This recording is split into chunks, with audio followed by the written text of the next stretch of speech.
다른 광고 없고요. 저희 오늘 미가서 계속해서 보겠습니다. 미가서 2장 6절부터 13절까지 보겠습니다. 미가서 2장 6절부터 13절입니다. 이스라엘 백성에게 하시는, 그러니까 배교한 이스라엘 백성에게 하시는 경고의 말씀인데요. 오늘날 우리에게도, 우리뿐만 아니죠. 미국이나 유럽이나 아시아나 우리나라나 어느 나라의 어느 민족에게도 다 적용할 수 있는 말씀이라고 생각을 합니다. 다 들어맞아요. 정확히 들어맞는 말씀입니다. 미가서 2장 6절부터 13절입니다. 제가 읽겠습니다. 그들이 대언하는 자들에게 이르기를, 여기서 이제 대언한다는 건요, 기본적으로 하나님의 말씀을 전하는 거라고 보시면 됩니다. 너희는 대언하지 말라. 하나님의 말씀 전하지 말라는 겁니다. 하나니 그들은 그들에게 대언하지 말며 이로써 수치를 당하지 말지니라. 오 너 야곱의 집이라는 이름을 가진 자야, 주의 영이 제약을 받느냐? 이 일들이 그가 행한 바냐? 내 말들이 곧바르게 걷는 자에게 선을 베풀지 아니하느냐? 심지어 최근에는 내 백성이 원수처럼 일어났나니 너희가 전쟁을 미워하고 안전하게 지나가는 자들로부터 겉옷과 속옷을 벗기며 내 백성의 여인들을 그들의 즐거운 집에서 쫓아내고 그들의 자녀들에게서 내 영광을 영원히 빼앗아 갔도다. 이것은 너희가 안식할 곳이 아니니 너희는 일어나 떠날지어다. 그것이 더러워졌으므로 너희를 멸하되 극심한 멸망으로 그리하리라. 사람이 만일 영과 거짓 속에서 걸으며 거짓말하여 이르기를 내가 포도주와 독주에 대해 내게 대언하리라 할 것 같으면 그가 심지어 이 백성의 대언자가 되리로다. 오 야곱아, 내가 반드시 내 모든 사람을 모으며 내가 반드시 이스라엘의 남은 자를 모으고 보스라의 양들같이 그들의 우리 한가운데 있는 양떼같이 그들을 함께 두리니 사람이 많음으로 그들이 큰 소리를 내리라. 부수는 자가 그들 앞에서 올라왔은즉 그들이 이미 부수어 열고 성문을 지나 그것의 곁으로 나아갔으며 그들의 왕은 그들 앞에 가고 주는 그들의 선두에 서리라. 무슨 말씀인지 한 번에 딱 들어오시나요? 제가 여러 번 말씀드렸지만요, 신약 성경은 읽으면 이해가 가요.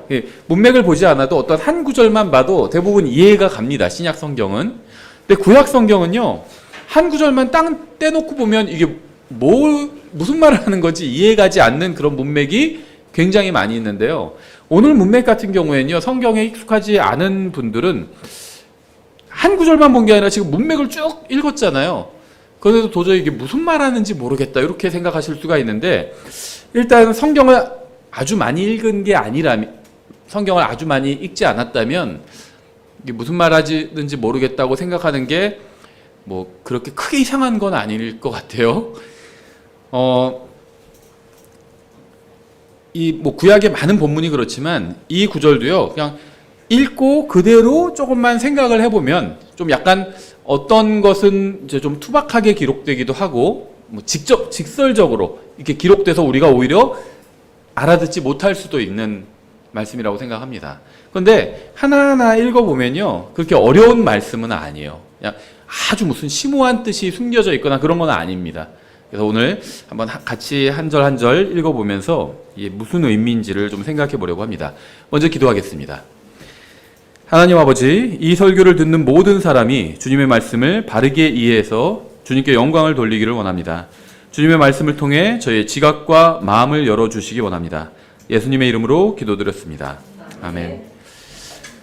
미국이나 한국은 이스라엘이 아닙니다. 미국이나 한국은 하나님께서 선택하신 민족이나 선택하신 백성도 아니에요. 물론 성경에 나오는 많은 말씀을 미국이나 한국에 적용할 수는 있겠지만 성경은 단 한 번도 미국이나 한국에 관해서 직접적으로 말씀하신 적은 없습니다. 그러니까 성경에는 죄가 나와요. 어디 나오냐? 대표적인 게 로마서 3장 23절이죠. 모든 사람이 죄를 지어 하나님의 영광에 이르지 못하였더니 할 때 거기서 모든 사람의 저도 포함되잖아요. 그래서 성경에는 저에 관한 말씀도 있어요. 이렇게 또 누구든지 주의 이름을 부른 자는 구원을 받으리라 할 때 그 누구든지에 저도 포함되죠. 주님의 이름을 불러서 구원을 받았잖아요. 그래서 성경에는 저도 나오지만 저에 대한 직접적인 말씀은 없어요. 그렇죠? 이우진이라는 사람이 태어나서 어떻게 하리라 이런 말씀은 없잖아요. 그렇죠? 마찬가지입니다. 미국이나 한국에 적용할 수 있는 말씀은 있어요. 성경에 온 세상에 대한 말씀이 있죠. 거기에는 미국이나 한국도 들어갑니다. 하지만 미국이나 한국에 직접적으로 하시는 말씀은 없습니다. 어떤 분들은 주님께서 뭐 이 마지막 시대에 뭐 특별히 한국을 선택하셔서 막 이렇게 기도하시는 분도 있고요. 뭐 미국에도 그런 분들이 있어요. 근데 뭐 그렇게 생각할 수도 있겠지만 성경이 그렇게 말씀하고 있지는 않습니다. 직접적인 말씀은 없어요. 브라질이나 페루나 캐나다가 성경에 나오지 않는 것처럼 미국과 한국도 성경에 나오지 않아요. 만약에 어떤 사람이 일어나서 하나님께서 이 시대에 특별하게 볼리비아를 선택하셔서 큰일을 하십니다, 이렇게 얘기하면 우리는 좀 뭔 얘기를 하고 있는 거지? 이런 생각이 들잖아요. 마찬가지라는 겁니다. 다른 나라 사람이 보기에는 마찬가지예요. 성경에 한국이 없는데 왜 자꾸 한국을 특별하게 선택하셨다고 하지? 이렇게 생각할 수 있다는 거죠. 예, 성경은 창세기 12장 이후로 이스라엘 민족과 이스라엘과 인접한 민족에 관해서만 말씀하고 있습니다. 그러니까 창세기 12장 전까지, 아브라함을 부르시기 전까지는 이제 모든 민족에 관해서 말씀하고 있고, 그때는 아직 유대인이 없죠. 그래서 이제 이방인만 있습니다. 사람이 죄를 지은 이후에 모든 민족은 다 이방인이 되었어요. 하나님 앞에서 이방인이 되었어요. 근데 그 중에서 이제 아브라함을 창세기 12장에서 부르시죠. 그리고 이제 유대 민족이, 하나님께서 유대 민족을 특별하게 선택을 하십니다. 그래서 성경에선 창세기 12장 이후로는요, 구약 성경은 다 이제 유대인에 관해서 주로 말씀하고 있어요. 이방 민족들에 관해서도 말씀하고 있지만 주로 유대인에 관해서 말씀하고 있고, 그 다음에 유대인 외에 어떤 특정한 국가나 민족을 지칭하는 경우에는요, 이스라엘과 인접한 국가에 관해서 주로 예언하고 있다, 이렇게 보시면 됩니다. 예수님께서 승천하신 후에는 모든 이방 민족들 중에서 믿는 사람들을 교회로 부르시죠. 교회가 들림받아 올라간 후에는 주님께서 다시 이스라엘과 그 주변 민족을 다루게 되실 겁니다. 미가는 기본적으로 이스라엘 백성에게 하시는 하나님의 경고의 말씀이에요.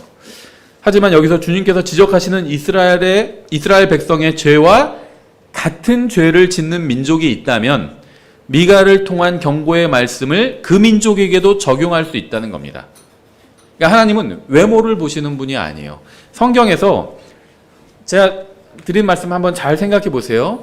성경에 주로 구약 성경은 이스라엘에 관해서 말씀하고 있죠. 또 이스라엘에게 직접 말씀하고 있고요. 이스라엘과 인접한 주변 국가들에게, 또 그 민족들에게 하나님께서 말씀하고 계십니다.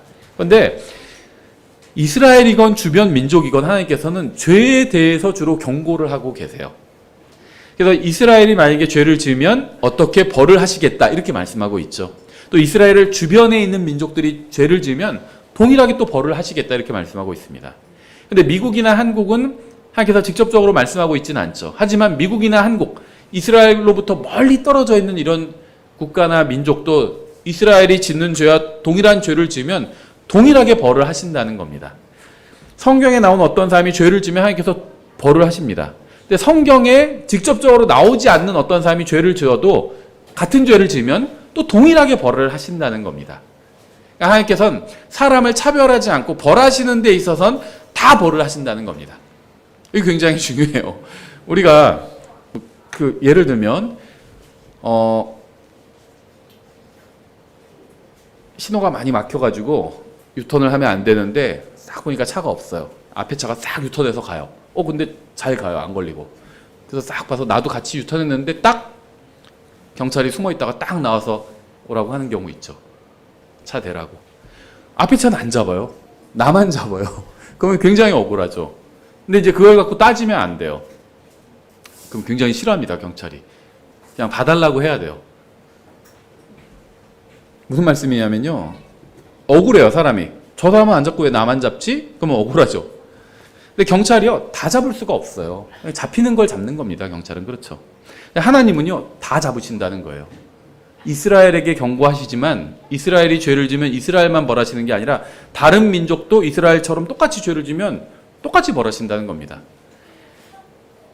약속의 땅에 원래 누가 살고 있었죠? 가나안 민족이 살고 있었죠. 지금 그 중동 그 지역을 차지하고 있는 사람들은요, 원래 가나안 민족이 아니에요. 가나안 민족은 거의 전멸당했습니다. 그 사람들 다 거의 다 사라졌어요.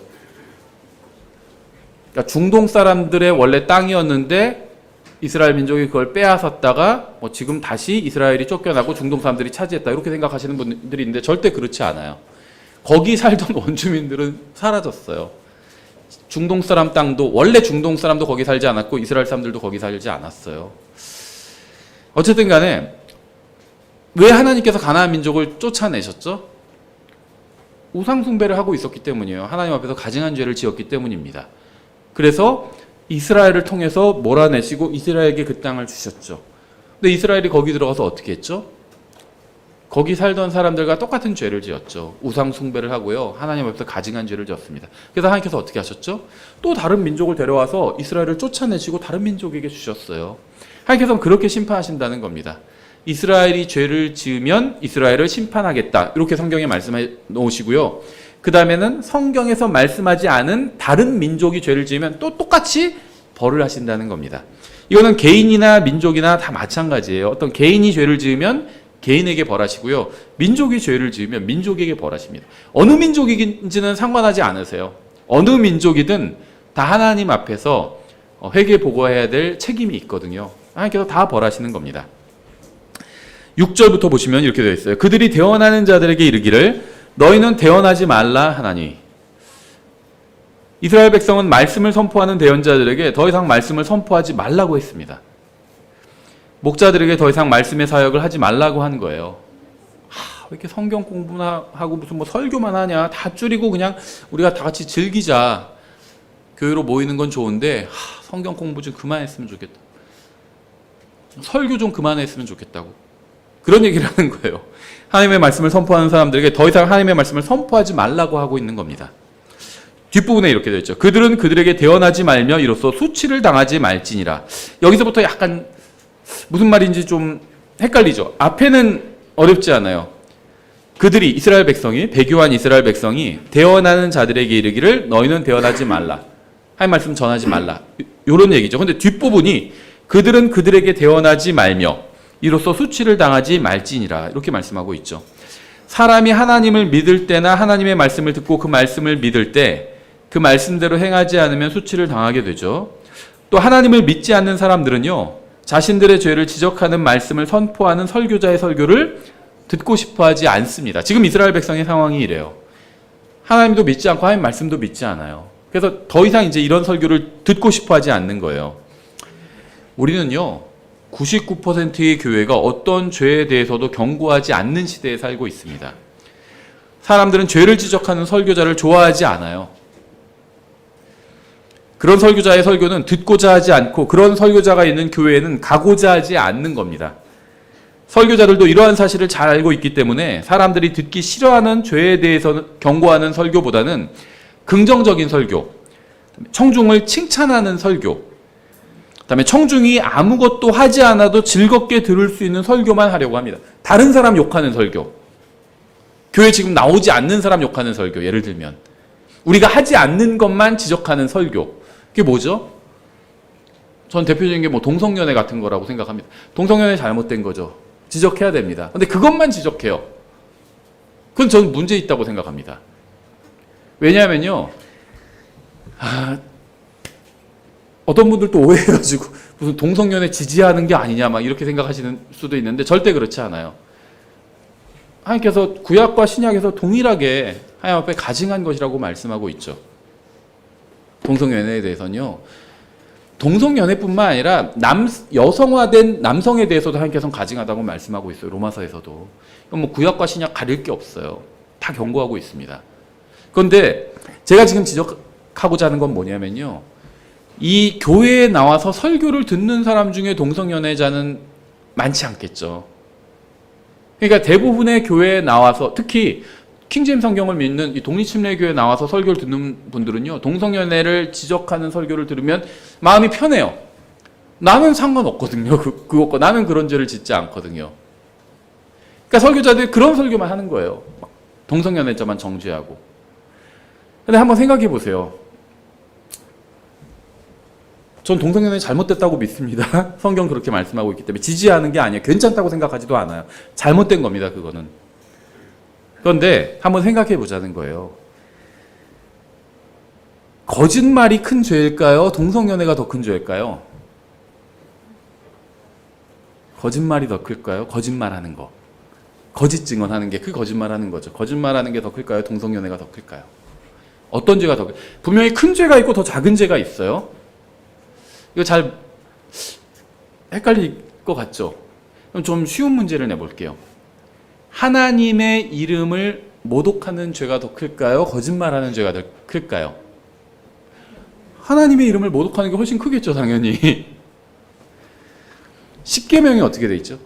앞에 4계명은 하나님에 관한 죄에 대해서 경고하고 있죠. 그 뒤에 6계명은 이제 사람들 사이에 짓는 죄에 대해서 경고하고 있습니다. 일단 10계명에 들어갔다, 10계명에 기록된 것 외에도 많은 죄들이 있어요. 근데 10계명에 들어갔다는 것 자체가 일단은 더 큰 죄라고 볼 수가 있겠죠. 특히 하나님에 대한 죄, 이건 아주 큰 겁니다. 그렇죠. 그리고 이제 사람들 사이에 짓는 죄들, 이것도 아주 큰 건데요. 10계명에 보시면요, 살인 하지 말라 이렇게 말씀하고 있어요. 이건 아주 큰 죄죠. 간음하지 말라, 이것도 큰 죄라고 생각합니다. 그렇죠. 근데 거짓 증언하지 말라는 말씀도 있어요. 거짓말하지 말라는 거예요. 동성연애도 큰 죄인데요, 거기에 끼지를 못해요. 거짓 증언하는 게 더 큰 죄예요. 이렇게 얘기하면 싫어해요. 독립주의교회에서도. 지금 뭐 어디를 공격하는 거냐 하면서 굉장히 싫어합니다. 이런 설교를. 왠지 아세요? 난 동성연애를 안 하거든요. 동성연애를 막 정죄해도 내 마음은 평안해요. 평안해, 평안해 하면서. 내 영혼 평안해. 근데 거짓말하지 말라는 설교를 들으면 불편해요. 사업을 하다 보면 좀 거짓말을 할 수도 있지. 속이는 추. 성경에서 하나님께서 미워하시는 거라고 하잖아요. 속이는 저울. 어디 막 수산시장 가면 다 속여요. 거기 기독교인 한 사람도 없을까요? 거짓 증언하고 있는 거예요. 그 10계명을 어기는 거예요. 10계명을. 전 무슨 그게 뭐 동성연애보다 훨씬 더 큰 죄다. 지금 이런 얘기를 하는 건 아닙니다. 근데 10계명에 들어가는 죄와 안 들어가는 죄를 우리가 좀 구분할 필요는 있지 않을까요? 다 죄지만. 근데 왜 거짓말하는 죄는 더 가볍게 여기는 걸까요? 내가 하는 거니까 그거는. 하잖아요, 우리가. 그래서 핑계도 되잖아요. 먹고 살기 위해서는 어쩔 수 없다고 하면서 다 업계에서 다 그러면 그 정도는 다 이해해주고 그 정도는 속이지. 그렇죠. 장사하시는 분들 몰라요. 저는 지금 어떤 특별한 사람 얘기하는 게 아니에요. 특정한 사람. 일반적으로 장사하는 사람들도 다 속이고요. 영업하는 사람들도 속이고요. 예전에 어떤 분들 학원 하면서도 막 그 강사들 이력을 막 뻥튀기 하더라고요. 뭐 전타임 마강 강사. 근데 제가 아는데 그 사람 전혀 전타임 마강 강사가 아닌데도 그렇게 광고하더라고요. 거짓 증언하는 거잖아요. 예, 불편해한다는 겁니다. 이런 설교에 대해서는. 동성연애를 공격하지 무슨 거짓말하는 걸 공격하고 있어 이러면서. 청중의 죄를 지적하지 않는 설교자는요, 하나님께서 보내신 설교자가 아니에요. 또 하나님께서 보내신 설교자가 없는 교회는 정상적인 교회가 아닙니다.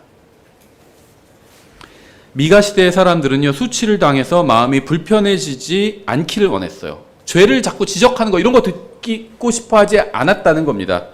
그들은 죄를 지적당해서 수치를 당하거나 마음이 불편해지고 회개하는 대신 자신들의 죄를 지적하는 설교자를 쫓아내는 것을 선택했습니다. 그러니까 자꾸 죄를 지적하면 마음이 불편해요. 그걸 원치 않았다는 겁니다. 그래서 차라리 죄를 지적하는 설교자를 쫓아내자 이렇게 생각했다는 겁니다. 우리가 그 오후 시간에 이제 마태복음 3장 공부하는데요. 침례인 요한이 나오죠. 침례자 요한. 근데 이 침례자 요한이 하나님의 말씀을 선포해요. 주로 회개를 선포하죠. 근데 침례자 요한은요, 굉장히 독특한 사람이에요. 다른 대언자죠. 근데 다른 대언자들에 비해서 메시지가 굉장히 간단해요. 단순하고. 이사야는 굉장히 많은 말씀을 선포했죠. 예수님의 초림과 재림과 천년왕국과 막 정말 다양한 말씀을 선포했어요. 예언했고. 침례인 요한은요, 그런 게 하나도 없어요. 회개하라는 거예요. 하나님의 왕국이 가까웠다고. 메시지가 굉장히 단순했습니다. 엘리야는 엄청난 기적을 행했죠. 침례인 요한은 기적도 하나도 행하지 못했어요. 놀라운 점이 뭔지 아세요? 엄청난 말씀을 선포하고 예언하거나 엄청난 기적을 행한 구약의 많은 대언자들이 다 거부당했습니다. 그렇죠. 근데 침례인 요한은 헤롯은 거부했지만 대부분의 많은 사람들이 침례인 요한을 받아들였어요. 침례를 받으러 나오고 회개를 했습니다. 놀랍지 않나요? 침례인 요한 같은 경우가 아주 예외적인 경우고요. 구약에 있는 대부분의 대언자들은 다 거부당했습니다. 다 거부당했어요. 사람들에게. 왜 거부당했을까요? 죄를 지적하는 설교를 했기 때문에 청중의 죄를 먼데 있는 사람 죄나 지적하지 비기독교인, 불교도인, 이슬람교인, 무슬림들 그런 사람들이 죄나 지적하지 뭐 동성연애자들 그런 사람들이 죄나 지적하지 여기 모인 우리들의 죄를 지적하는 게 싫은 거예요. 회중이. 그런 설교자는 쫓아내는 겁니다. 그런 교회는 안 가는 거예요. 그런 목사가 있는 교회는. 오늘날은요. 수치를 모르는 시대예요. 다수의 사람들은 더 이상 간음이나 음행이 잘못된 것이라고 생각하지 않습니다. 그냥 라이프 스타일이라고 얘기해요. 라이프 스타일. 무엇이 바른 것이고 무엇이 잘못된 것이고 무엇이 가증한 것인지 듣기를 거부하고요. 들어보지도 못했기 때문에 수치가 무엇인지도 모르게 된 겁니다. 자기가 간음한 얘기를요. 막 무슨 뭐 페이스북 같은 데 막 올려요. 무슨 인스타그램 이런 데 막 올리고 남자친구랑 어디 여행 가가지고 무슨 뭐 몇 박 며칠 갔다 왔다고 그러고 간음한 얘기들 막 올려요. 그러면 막 또 사람들이 그걸 보고 뭐라면 좋아요 막 눌러줘요 다. 자랑하는 시대예요. 자기가 어떻게 간음했는지.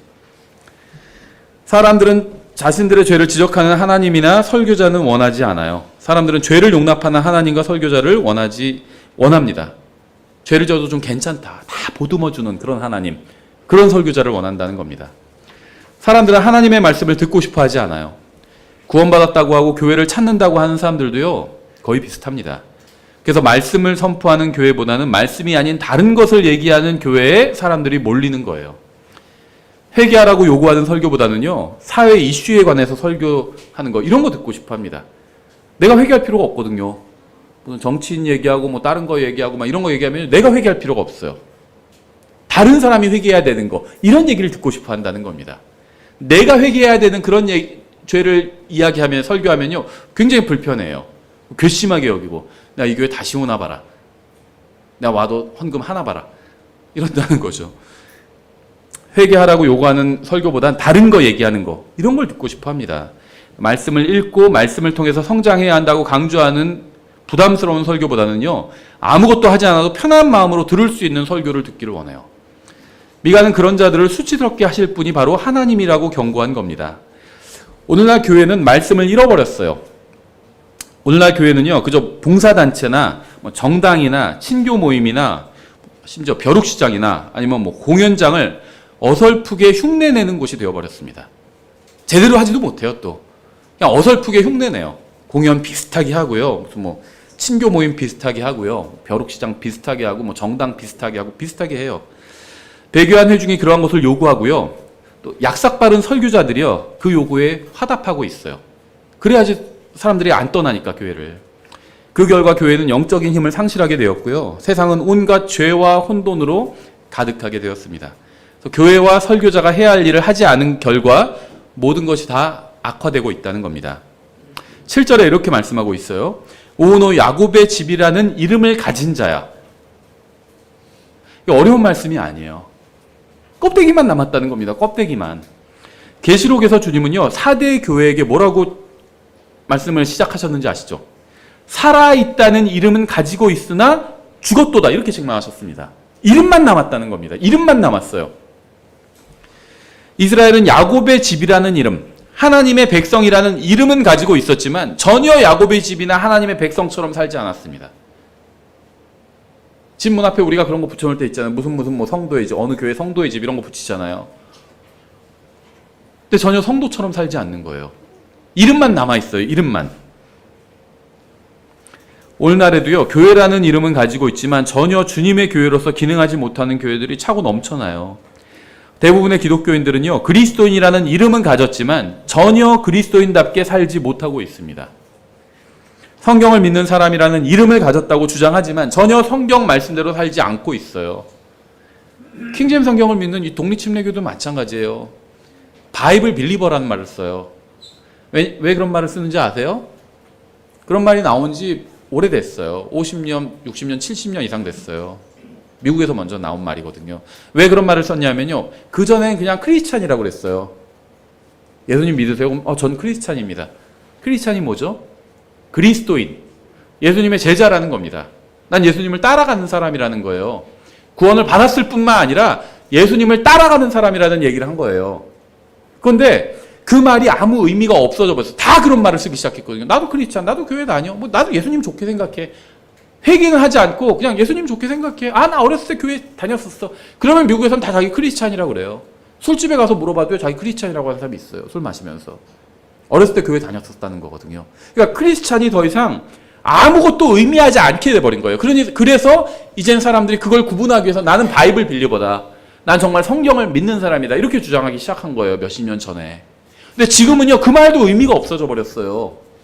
지금은요, 성경을 믿는 사람이라고 얘기를 하지만 실제 성경을 믿는 게 아니라 그냥 성경의 어느 것들에 그냥 머리로 동의하는 것 뿐이에요. 그래, 예수님께서 오시겠지 뭐. 동의합니다. 근데 예수님께서 오실 거라고 믿고 그렇게 살진 않는 거예요. 생각해보세요. 예수님께서 정말로 언제든지 오실 수 있다고 믿는다면 인생이 달라지겠죠. 주님께서는요, 미가서에서 이름뿐인 자들을 책망하셨습니다. 자기가 그리스도인이라는 이름을 가졌다고 주장하는 건요, 아무 의미가 없어요.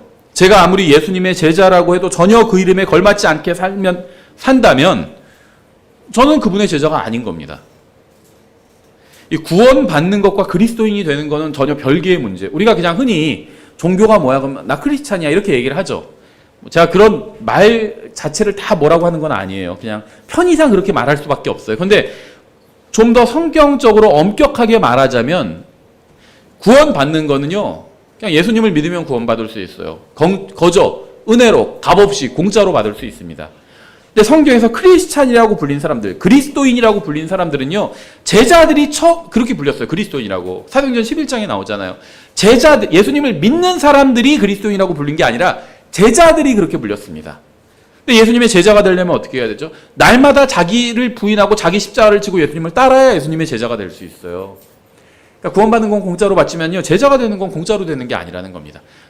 제자는요, 구원과는 관련이 없어요. 예수님을 따라가야 됩니다. 하나님의 말씀대로 살아야지 제자가 될 수 있는 겁니다. 구원은 공짜로 받지만 제자는 공짜로 되는 게 아니에요. 그런데 내가 아무리 나는 예수님의 제자야 말을 그렇게 한다 할지라도 예수님을 내 십자가를 지고 날마다 예수님을 따르지 않으면 제자가 아닌 거예요. 그렇게 말하는 건 아무 의미가 없다는 겁니다. 구원은 믿음을 통해서 어떤 행위가 없어도 공짜로 받지만 예수님의 제자가 되고 그리스도인이 되기 위해서는 그분의 말씀대로 살아야 돼요. 날마다 자기 십자가를 지고 자기를 부인하고 예수님을 따라가야 됩니다. 그래야지 제자가 되고 그리스도인이 되는 거예요. 그렇게 했던 사람들이 사도행전에서 처음으로 그리스도인이라고 불렸다고 말씀하고 있잖아요. 7절 오 너 야곱의 집이라는 이름을 가진 자야 주의 영이 제약을 받느냐 이 일들이 그가 행한 바냐. 이것은요, 죄를 지어놓고도 그것이 하나님께서 원하신 것이라고 말하는 자들에게 주님께서는 그렇지 않다고 책망하시는 겁니다. 하나님의 이름으로 죄를 짓는 경우가 엄청 많아요. 불법을 행하면서도요, 이게 다 하나님의 영광을 위해서 하는 거다. 예를 들면 막 건축법 다 위반해가지고 교회 막 확장해서 막 지으면서도요, 하나님의 영광을 위해서 하는 거다. 이렇게 얘기한다는 거예요. 하나님께서 언제 그러라고 하셨어요?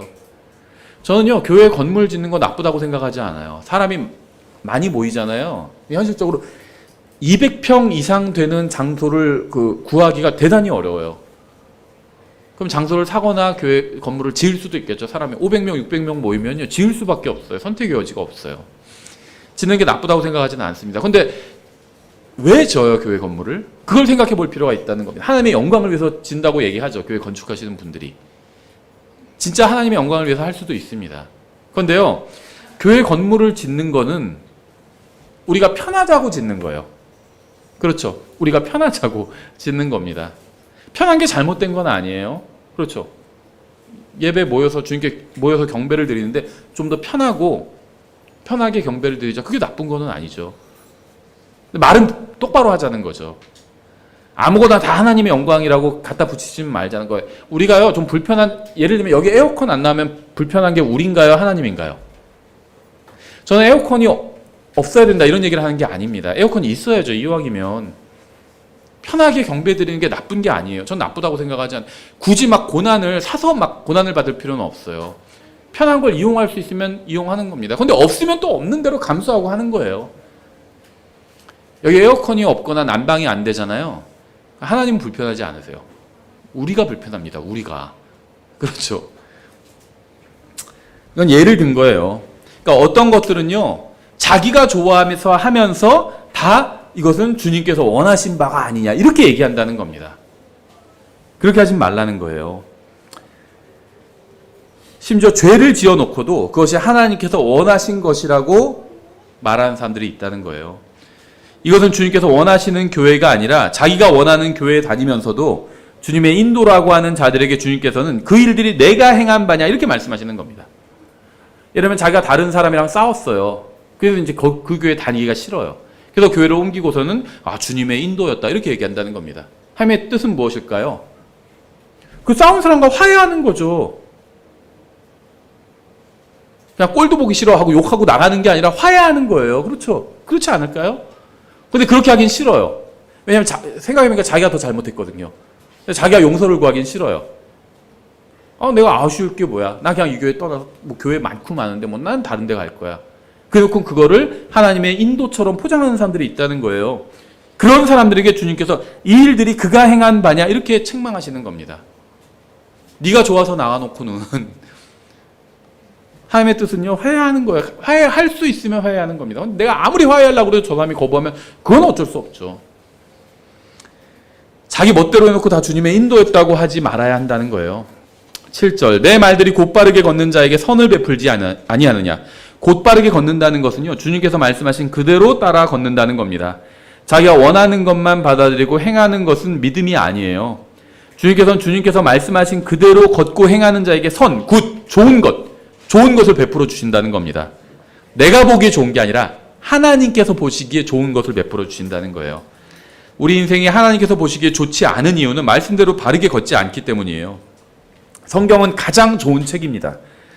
이 책이 말씀하시는 대로 살면 수치를 당하지 않게 됩니다. 꼭 말씀대로 살아야만 하는 것은 아니라는 생각은요, 마귀가 주는 생각이에요. 그래도 이런 경우에는 말씀대로 살 수가 없지 않나? 그건 마귀가 주는 생각이에요. 이런 말씀대로 살 수 없는 경우는 없어요. 구원받았든 그렇지 않든 상관없이 말씀대로 살지 않는 인생의 결과는 주님 앞에서 수치스럽게 서는 겁니다. 성경에 기록된 모든 말씀은 좋은 말씀, 선한 말씀이에요. 성경에 기록된 말씀대로 살면 여러분의 인생은 선한 결과, 좋은 결과를 맺게 될 것입니다. 말씀대로 살 것인가, 내 뜻대로 살 것인가의 기로에 서게 되면 항상 말씀을 선택하세요. 그러면 항상 하나님 보시기에 선한 결과가 따라오게 될 것입니다. 시편 18편 25절 이렇게 되어 있어요. 긍휼을 베푸는 자에게는 주께서 친히 주의 긍휼을 보이시고 곧바른 자에게는 주께서 친히 주의 곧바르심을 보이시며 순수한 자에게는 주께서 친히 주의 순수하심을 보이시고 거역하는 자에게는 주께서 친히 주의 적대하심을 보이시리니.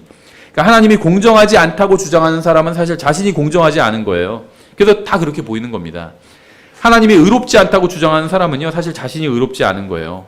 주님께서 긍휼을 베푸는 자에게 긍휼을 보여주시고요, 곧바른 자에게 곧바르심을 보여주시고 순수한 자에게 순수하심을 보여주실 겁니다. 시편이 말씀하시는 그대로. 하나님은 사람들이 생각하는 그대로는 아니에요. 하지만 사람들이 생각하는 그것을 기준으로 심판하실 겁니다. 마태복음 11장 16절 이렇게 되어 있어요. 그러나 내가 이 세대를 어디에 비유할까? 그것은 마치 장터에 앉아 자기 동무들을 부르며 이르기를 우리가 너희를 향해 피리를 불어도 너희가 춤추지 아니하였고 우리가 너희를 향해 애곡하여도 너희가 애통하지 아니하였도다 하는 아이들과 같도다. 요한이 와서 먹지도 아니하고 마시지도 아니하며 그들이 말하기를 그가 마귀 들렸다 하더니 사람의 아들이 와서, 예수님이죠, 먹고 마시매 그들이 말하기를 보라 음식을 탐하는 자요 포도즙을 많이 마시는 자요 세리들과 죄인들의 친구로다 하는도다.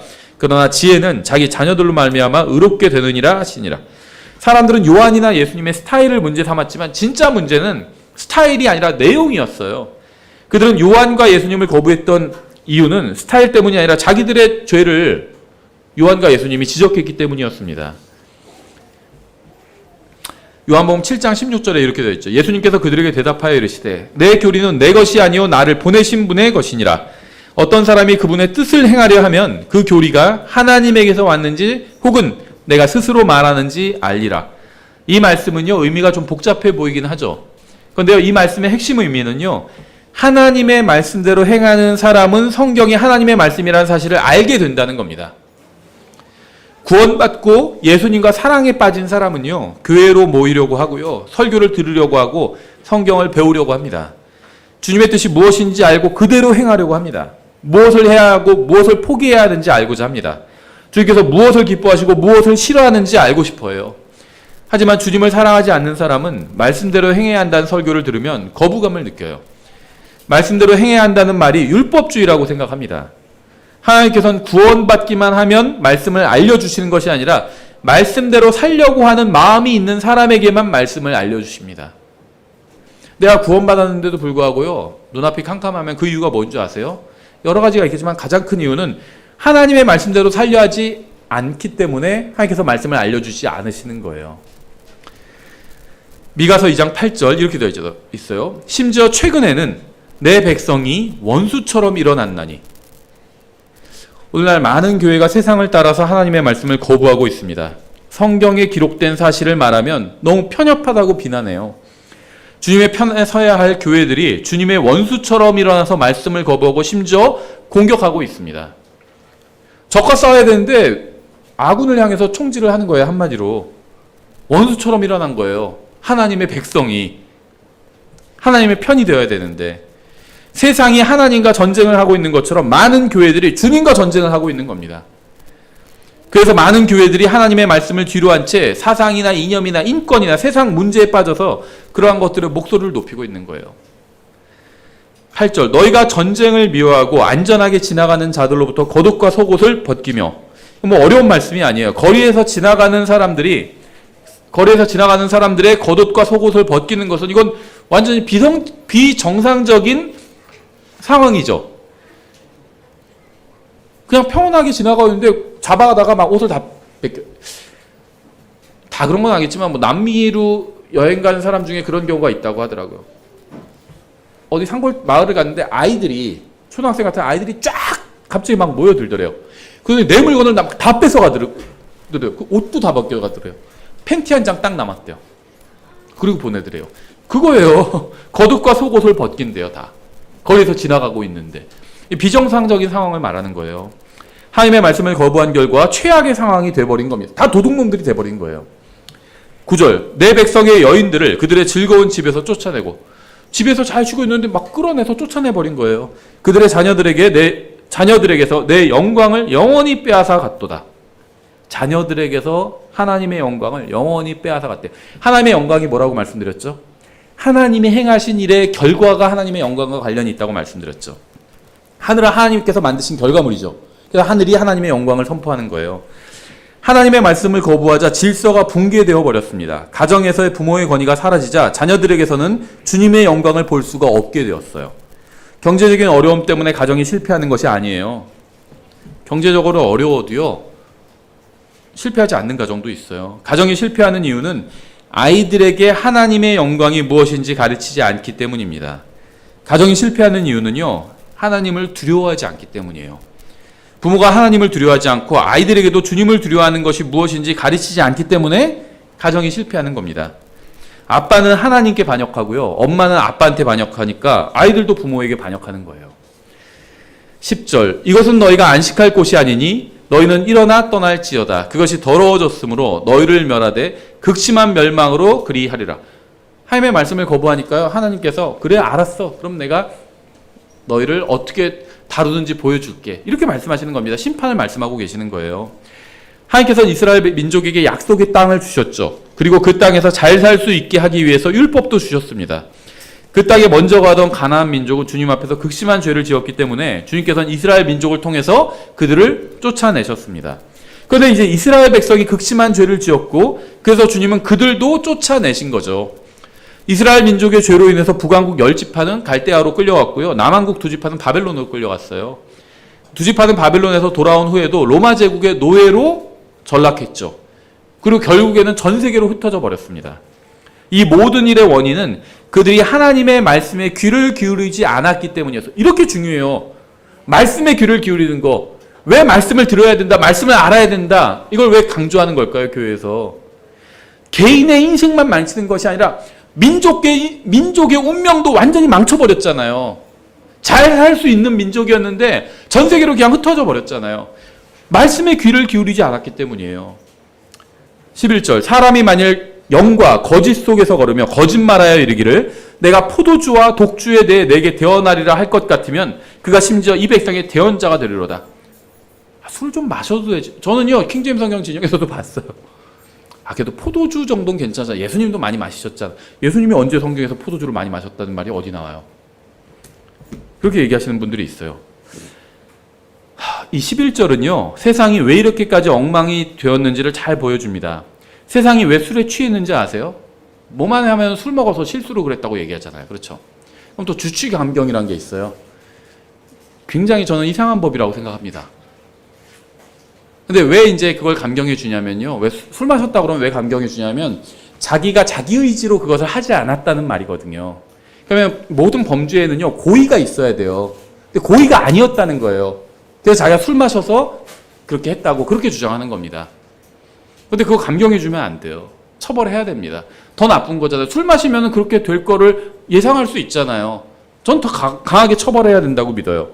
근데 기독교인들도요 괜찮다고 얘기하는 사람들 많아요. 왜 그런 줄 아세요? 이 세상은요 술의 편이거든요. 뉴스 리포터도 술에 취했고요. 그래서 술에 대해서 좋게 얘기하는 거예요. 술의 나쁜 점들이 많은데 그런 거 잘 뉴스에서 안 나오잖아요. 그렇죠? 정치인들도요 죄다 술에 취했어요. 이 세상에 눈과 귀를 장악한 이들이 다 술에 취했기 때문에 세상이 엉망이 된 겁니다. 이건 뭐 진보나 보수할 거 없이 정치판과 언론, 방송 다 술에 취했어요. 다 끝나고 나면은 서로 열심히 막 정치인들도 싸우잖아요. 여야가 막 싸우고 진보 보수 싸우고 끝나고 나면 다 또 술 마시러 가요. 술에 완전히 취했어요. 다 잘못됐습니다. 술에 다 취했어요.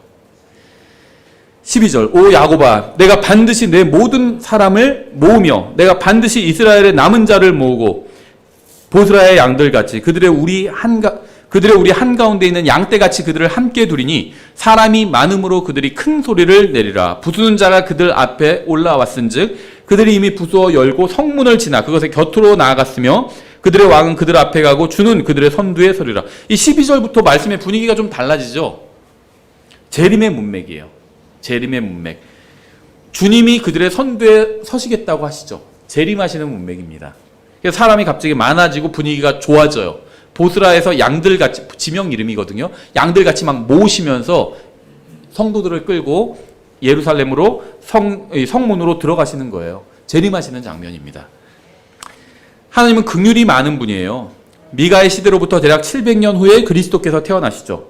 주님께서는 우리의 죄값을 갚기 위해서 십자가에 달려 죽으시고 묻히셨다가 3일 만에 부활하시고 승천하셨습니다. 그 후 2000년간 이스라엘은 세계 곳곳으로 흩어졌고 예수님을 믿는 사람들은 교회로 모였습니다.